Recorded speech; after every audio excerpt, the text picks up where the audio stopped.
Hey guys, Trent from Local Pest Experts, back with another Wednesday Waffle. So today what I wanted to talk about is something I touched on a little bit last week with the lights that attract the flying insects, which then attracts the spiders. And so pest control itself is quite a complex field that surprises a lot of people, but if you think about the amount of different pests that we deal with, between the amount of different insects and then vertebrates and invertebrate pests, and flying pest, birds, that sort of stuff, then you multiply that by the amount of variability in the construction and in the local environment, you can see that there's lots and lots of different parts that need to be assessed before we can implement a pest management plan that's going to be successful. Now, to simplify that a little, we talk a lot about the 4 pillars of pest management, and that is what are they eating, so food source reduction, how are they getting in, which is entry point reduction, where are they living, so are they living inside or near the property, and can we remove that? That's habitat reduction. And then the 4th and final pillar, and it's important that we always have that one at the end, is residual population control. So that's what people think about when they think about pest management, is the bit that kills whatever pest is wherever we don't want it to be. And I think that's also an important definition of what a pest is. Because a pest is an undesirable organism in a certain time or place. If we use rodents for an example, because I'm on a rodent job, a rodent in a pet shop or in a cage or in a rodent breeding facility, not a pest.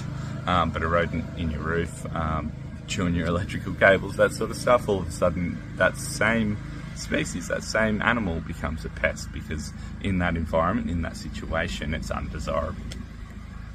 But when we think of pest management, like I said, a lot of people think of that 4th pillar, which is just turn up and kill what's there. That only solves part of the problem. Killing what's there is generally quite the easy part.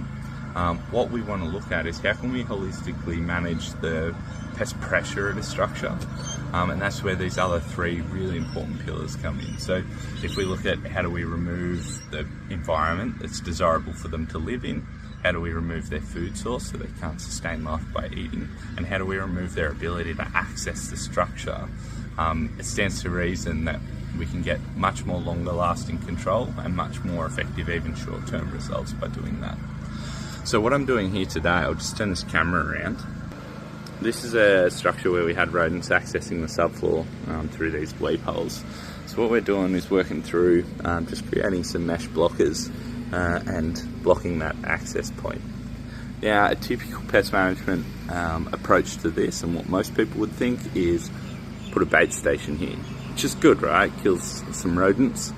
The bait station doesn't need to be there if the rodent can't get in and become that pest. Because again, on the outside, I'm sure this homeowner doesn't care a great deal whether there's rodents in their neighbour's house. They care if they're in their house, and that's when they become the pest. So we're working through just installing these mesh blockers, which will get us a lot further down the track to actual long-term pest management with reduced human intervention. So less rodenticides, less pesticides in the environment.